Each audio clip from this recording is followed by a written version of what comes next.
est-ce qu'on peut peindre le bonheur? Eh bien oui, Renoir en a fait sa spécialité, d'étoiles pleines d'enfants qui éclatent de rire et de femmes lumineuses. Mais quel était son secret? Quelle femme a vraiment compté pour lui? Et a-t-il, oui ou non, trahi l'impressionnisme? Allez, en route pour l'histoire de Pierre-Auguste Renoir, le peintre du bonheur. Renoir naît en 1841, à Limoges, et grandit à Paris dans une famille modeste.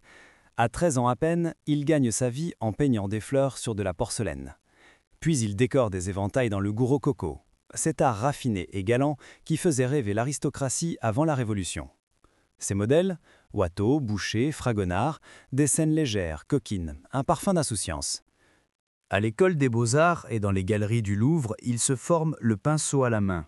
Ses premières toiles, brillantes et lisses, rappellent ses débuts de peintre sur porcelaine. Bouquets éclatants, fillettes mitines, portraits satinés.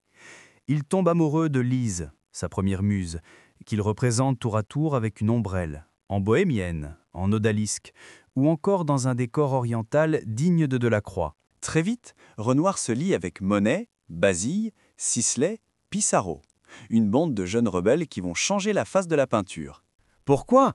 Parce que la photographie vient d'apparaître. Alors, à quoi bon copier la réalité avec minutie? D'autant qu'une petite révolution technique a lieu. Les couleurs en tube, pas chères, transportables, elles permettent de sortir de l'atelier. En 1874, la bande organise sa première exposition.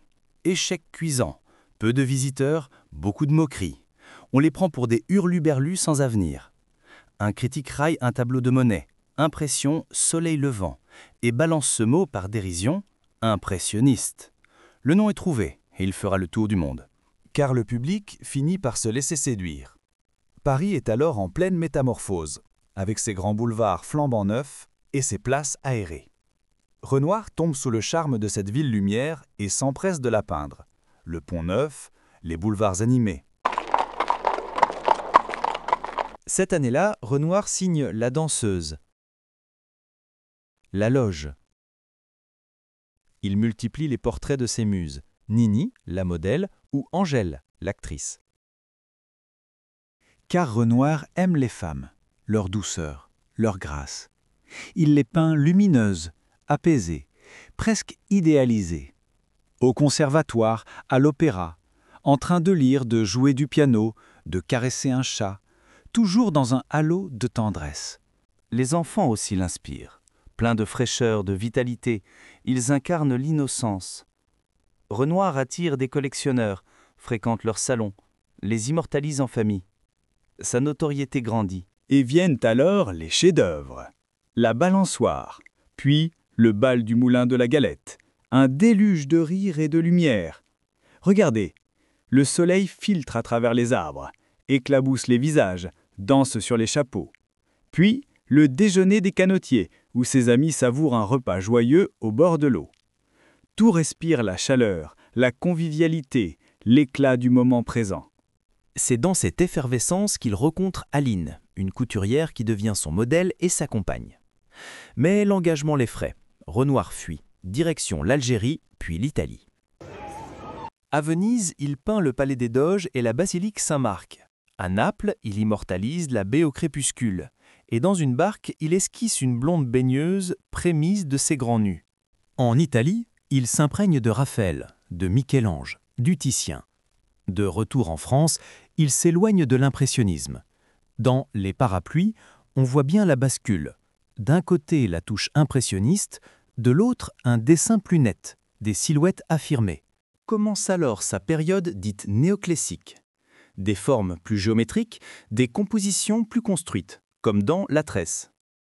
Il travaille des années sur les Grandes Baigneuses, une œuvre monumentale.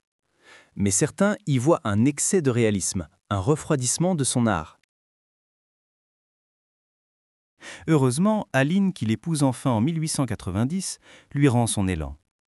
Renoir retrouve sa tendresse, peignant sa femme, ses enfants, dans une atmosphère chaleureuse. Ces 30 dernières années sont un feu d'artifice. Couleurs éclatantes, pinceau plus libre, il peint inlassablement ses baigneuses rondes et sensuelles, héritières de Titien et de Fragonard.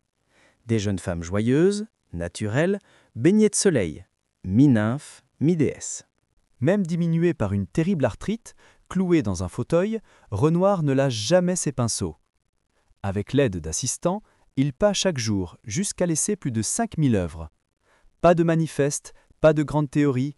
Pour lui, seul compte l'humain, sa beauté, sa bonté. C'est sans doute pour ça qu'on l'aime tant, Renoir.